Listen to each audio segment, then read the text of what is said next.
Aku ingin mengajak kamu memulai pembahasan ini dengan sebuah pertanyaan yang mungkin terasa sederhana, tetapi diam-diam mengusik banyak orang. Pernahkah kamu merasa hidupmu seolah sudah ditentukan oleh masa lalu? Mungkin oleh luka masa kecil, kegagalan yang terus menghantui, atau penilaian orang lain yang tanpa sadar berubah menjadi suara di dalam kepalamu sendiri. Kita sering berkata, "Aku seperti ini karena dulu aku disakiti," atau "Aku tidak mungkin berubah karena memang dari awal hidupku sudah seperti ini."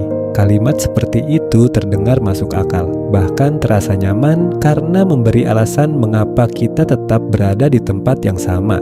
Namun, buku Berani Tidak Disukai mengajak kita mengguncang keyakinan itu melalui sebuah percakapan panjang antara seorang filsuf dan seorang pemuda yang penuh kemarahan, keraguan, dan rasa frustrasi. Alih-alih memberikan jawaban instan, buku ini justru mengajak kita mempertanyakan kembali asumsi yang selama ini kita anggap sebagai kebenaran. Yang membuat buku ini menarik bukan hanya gagasannya, melainkan cara penyampaiannya. Sang pemuda mewakili suara banyak anak muda yang merasa hidup tidak adil, sedangkan sang filsuf terus menantang cara berpikir tersebut dengan landasan psikologi Adler. Salah satu gagasan paling berani yang diangkat adalah teleologi, yaitu pandangan bahwa manusia lebih ditentukan oleh tujuan yang sedang ia kejar daripada oleh masa lalunya. Dengan kata lain, masa lalu memang pernah terjadi, tetapi ia tidak memiliki kuasa mutlak atas masa depan kita. Yang menentukan hidup hari ini adalah keputusan yang kita ambil sekarang.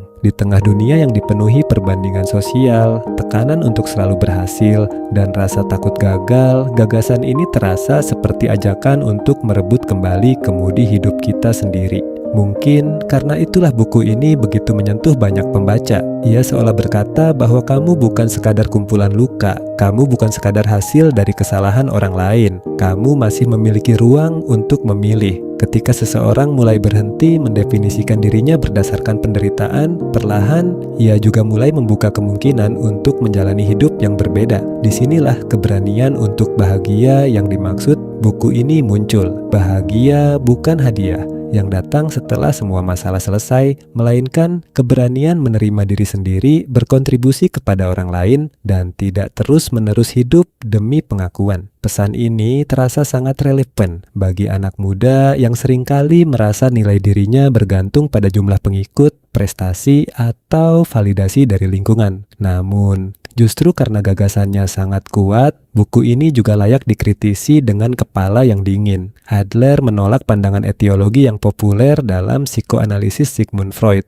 yaitu bahwa perilaku manusia sangat dipengaruhi oleh sebab-sebab di masa lalu. Dalam buku ini bahkan muncul pernyataan yang terdengar sangat provokatif bahwa trauma tidak menentukan kehidupan seseorang. Pertanyaannya, apakah dunia nyata benar sesederhana itu? Bagaimana dengan seseorang yang mengalami kekerasan berat, perang, atau kehilangan yang begitu dalam hingga mengubah fungsi psikologisnya? Apakah cukup adil jika kita mengatakan bahwa mereka hanya kurang berani untuk bahagia? Disinilah kita perlu bersikap kritis. Ilmu psikologi modern menunjukkan bahwa pengalaman traumatis memang dapat memberikan dampak biologis, emosional, dan sosial yang nyata. Mungkin mengakui keberadaan trauma bukan berarti menyerah pada masa lalu. Sebaliknya, itu adalah langkah awal untuk memahami apa yang perlu dipulihkan. Maka mungkin yang paling bijaksana bukan memilih antara Freud atau Adler secara mutlak, melainkan melihat bahwa keduanya menawarkan sudut pandang yang saling melengkapi. Masa lalu memang memengaruhi kita, tetapi pengaruh itu tidak selalu harus menjadi vonis seumur hidup. Kita bisa mengakui luka tanpa menjadikan luka sebagai identitas. Hal lain yang menarik untuk direnungkan adalah gagasan tentang berani tidak disukai. Buku ini mengingatkan bahwa hidup demi menyenangkan semua orang adalah jalan yang tidak akan pernah berujung. Selalu akan ada orang yang tidak setuju, tidak memahami, atau bahkan tidak menyukaimu. Akan tetapi, apakah itu berarti kita boleh mengabaikan semua kritik dan hidup sesuka hati? Tentu tidak. Ada perbedaan besar antara hidup autentik dengan hidup tanpa kepedulian terhadap orang lain. Keberanian bukan alasan untuk menjadi egois. Kebebasan juga selalu datang bersama tanggung jawab. Jika setiap orang hanya berkata, "Aku tidak peduli apa kata orang," tanpa mempertimbangkan dampak tindakannya, maka hubungan antar manusia justru akan kehilangan rasa saling menghormati. Mungkin pelajaran paling berharga dari buku ini bukanlah bahwa semua gagasannya harus diterima, melainkan bahwa kita diajak berdialog dengan diri sendiri. Kita diajak bertanya, apakah selama ini aku benar-benar terjebak oleh masa lalu, atau aku diam-diam menggunakan masa lalu sebagai alasan untuk tidak berubah? Apakah aku mengejar kehidupan yang benar-benar kuinginkan atau hanya sibuk memenuhi ekspektasi yang bukan milikku? Dan yang paling penting, jika hari ini aku diberi kesempatan memilih satu langkah kecil menuju hidup yang lebih jujur, langkah apa yang akan kuambil? Pada akhirnya, Berani Tidak Disukai bukan sekadar buku tentang psikologi. Ia adalah undangan untuk memandang ulang cara kita melihat diri sendiri, hubungan dengan orang lain,